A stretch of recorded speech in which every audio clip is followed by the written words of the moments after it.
Hi guys, I'm Dan Al-Hanbali, and this is Something to Consider. The relationship one has with change is an evolution that comes with age and experience. We often see change as a lesson in adaptation versus an opportunity for reflection and learning. If you've been listening to previous episodes, you know that I'm someone who has become very comfortable with the idea of change. My take on it now revolves more around curiosity and anticipation of why it's happening now in terms of timing and what it's trying to tell me. I also try my best not to rush into the reflective phase of change too fast, as that can also disrupt its existence. That being said, when change's disruption amplifies chaos in my life, I still fall into the trap of losing my faith in its ability to get me where I need to be now at this exact moment. Which led me to this thought of when a problem arises, don't look for the answer, but try to sit with the question. Sit with the question. The discomfort of it, the distress of it. In some cases, perhaps more rare cases, the joy of it. This trail of thought led me into the next topic I want to discuss today. It may feel a bit controversial given the belief system we've all followed, whether you're religious or possess a mindset of drive and passion in your journey to overcoming adversity on your way to success. Gratitude. Gratitude as an ethos of how to live life is a game changer. I will consistently be quoted as saying that shifting my mindset to one of gratitude has saved me in my darkest hour. Whether it is acknowledging it verbally, writing it privately, thinking it constantly, or seeing it arise in the middle of my struggles. The notion of gratitude has proven to me firsthand that it is truly the foundation of abundance in life. Physically and metaphysically, it's insane. And once you start to notice what it brings, it transcends beyond being just a belief system and changes your life in ways that are just inescapable. You almost feel the need to literally stop and absorb the magnitude of its effects in your immediate environment and go as far as announcing it to the world as this profound philosophy that you don't understand how no one is talking about this. The irony, though, is that people have been talking about it for centuries.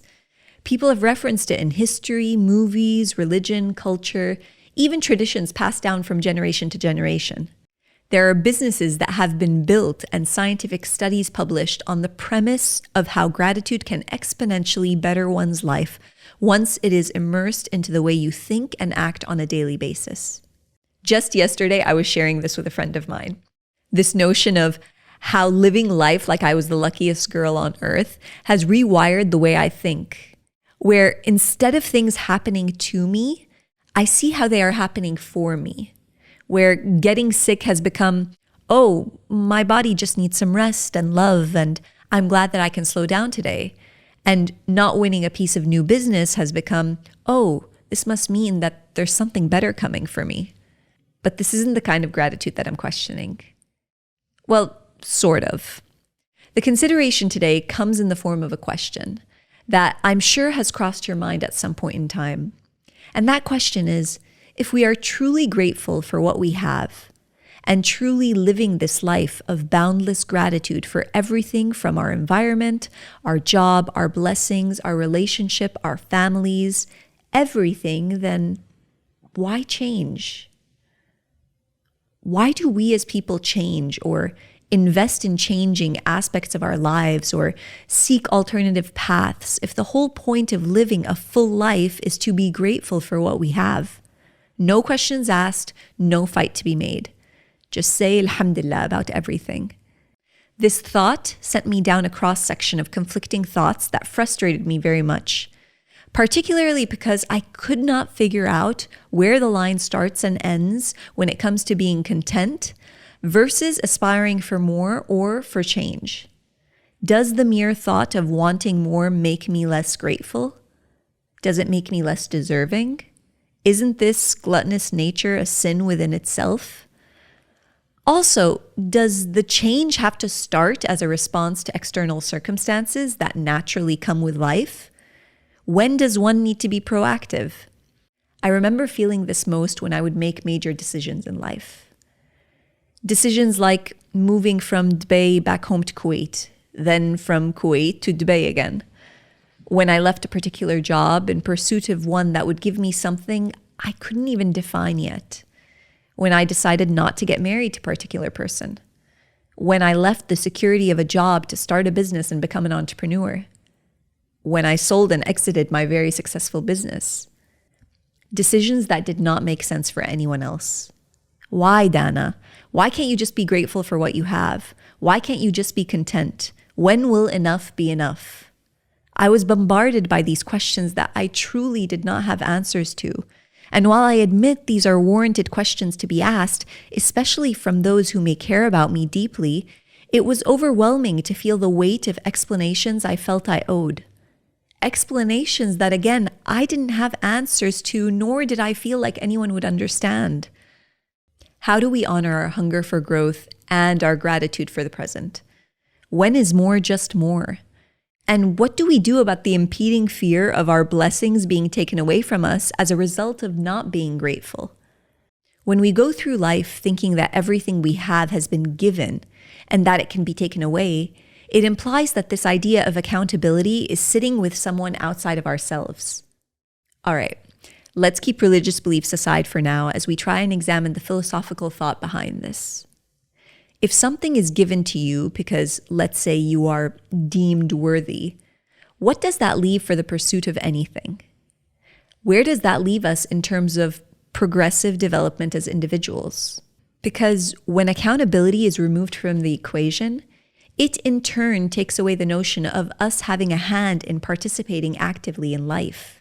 It implies that we are passive bystanders awaiting fate to take control of our path. And if we live in fear of our blessings being taken away because we weren't grateful, therefore we need to remain in a constant state of content till the end of time. Where does that leave motivation and aspiration? If I were to look at this from a business perspective, it falls into the same train of thought. Jeff Bezos could have stopped with selling books on Amazon. He had mastered a model which was so ahead of its time within the first few years of operation. It was valued at billions of dollars on the stock exchange. Why not be grateful for that and just perfect the model?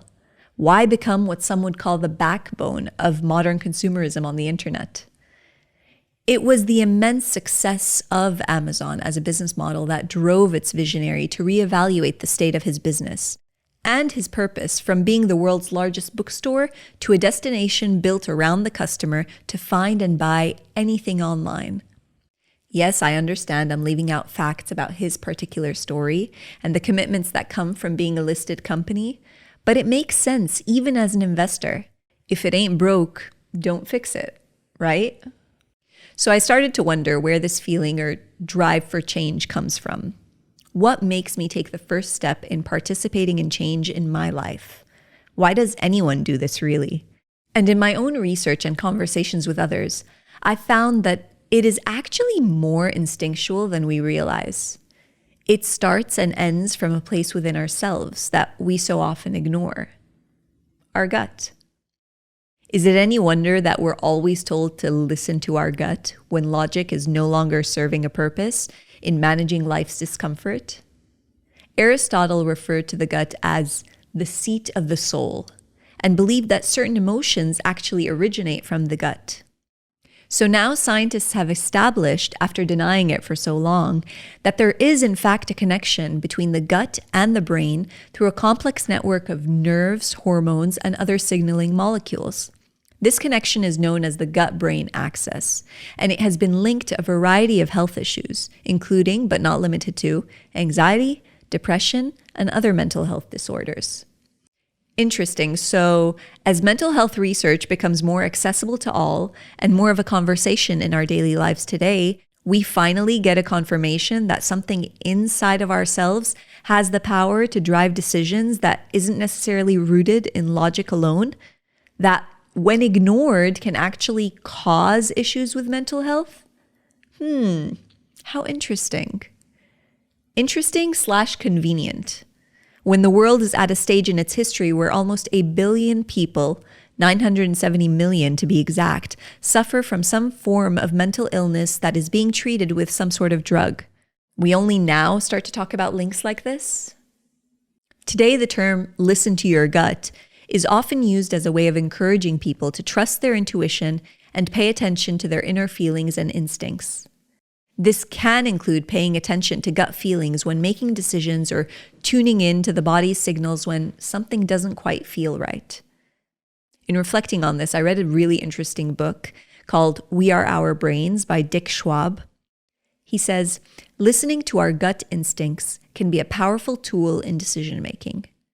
Our brains are constantly processing information, much of which we are not consciously aware of. This can result in an intuitive feeling or gut instinct that can guide us in the right direction.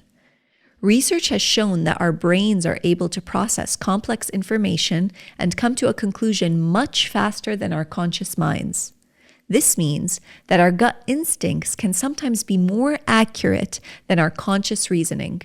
In fact, studies have found that people who trust their gut instincts are more often successful in their decision-making than those who rely solely on logical reasoning.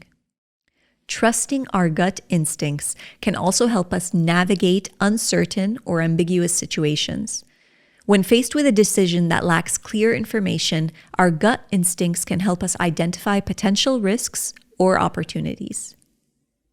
By the way, this is an incredible book. If you are interested in learning about this some more, I'll make sure to reference it at some point on one of my social media pages. Anyways, back to the point. The truth is that passion, or the yearning for more, and gratitude are not mutually exclusive. In some cases, the pursuit of an alternative path can, in many ways, deepen your sense of gratitude for the present moment. By learning to listen to your inner instinct, voice, or heart, whatever it is that you want to refer to it as, we can potentially experience a greater sense of fulfillment and purpose. The path itself will provide opportunities to appreciate the journey and the people whom you meet and who had supported you along the way. You see, it is nice to be comfortable, but comfort is relative to where you are, and where you are can change. What we want in life evolves. Our desires and priorities can change. As we experience more and interact with others, it all affects us and contributes to this ongoing adaptation of who we are at any given point in time. As we experience new things and learn more about ourselves and the world around us, our values, goals, and aspirations can shift. For example, someone who once prioritized their career above all else may find that they value family or personal relationships more as they get older. Similarly, someone who once pursued material possessions may find that they value experiences and personal growth more as they mature. Another way to look at it is that our life circumstances can change, leading us to reevaluate our goals and desires. For example, a person who has a serious health scare may begin to prioritize their health and well-being above all else. Or someone who experiences a significant loss may begin to reevaluate their priorities and what truly matters to them. It's important to recognize that evolution in what we want in life is a natural part of personal growth and development. It's okay to change your mind or shift your priorities as you navigate life's ups and downs. The key is to stay true to yourself and your values and to make decisions that align with your current goals and aspirations.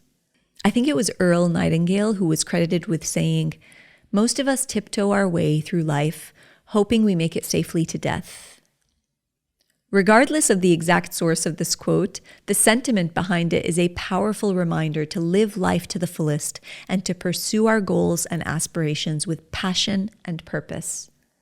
It encourages us to take risks, embrace challenges, and seize opportunities, rather than simply coasting through life and hoping for the best. Finding your best life is an active act, where I feel like agility and joy is the objective, not just resilience. Resilience is not what I'm grateful for. Resilience is a choice to move forward after falling down so many times. It is the product of my circumstances. And while I do celebrate my resilience, I don't want my life to just be made up of lessons about getting back up again. It should be about more than that. This notion of pursuit is so profound and personal to every individual. It should not be dictated by how others decide you should live or what you should be grateful for. Gratitude is so powerful. I've said it before and I'll say it again. Gratitude is magical when applied to life. It is life-changing. I've seen it. I felt it. I experienced it. And I wish I could find a better way to articulate it. The constant search for meaning and purpose in life is a common human experience. And many people find that their sense of purpose and fulfillment evolves and changes over time. The key is to stay open to new experiences, to embrace opportunities for growth and self-discovery, and to live each day with intention and purpose. We've been conditioned to seek that which is the same just so we can stay together. Life has taught me that it is the exact opposite that brings people together. It's one's ability to stay true to themselves in spite of their surroundings and bridge new relationships with those that cross your path who may have something to teach you. You don't need to know everything about everyone or classify everyone as your forever for them to have a lasting impression in your life.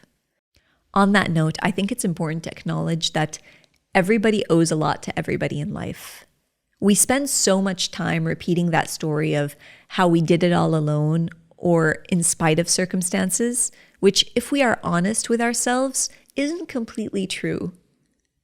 What we do, who we are, and what we create is a direct result of experiences with other people. In consciously participating in the act of living, we collect moments that become intricate details that fuel our purpose, creativity, and drive. We weren't built to do life alone. People need people in all forms of gore and glory. Now that is something to be truly grateful for. Keep going, keep growing. What if all this has been leading you to something incredible? Thank you so much for listening, guys. I hope you enjoyed the episode. Thank you for the privilege of your time, and an even bigger thank you to those of you that have subscribed and followed my channels. I am so appreciative of your comments and feedback, and I love seeing the shares. Aside from really helping me get better at writing these episodes, this engagement really helps me meet my own objectives in growing this platform. Your support in every way is so appreciated. I love hearing your feedback on the content and receiving all of your messages and questions, and I'm trying to find ways to address them in future episodes, so rest assured I'm listening too. I welcome you to reach out in any way if you have any feedback. I would love to hear it all. In the meantime, I hope you found something to consider.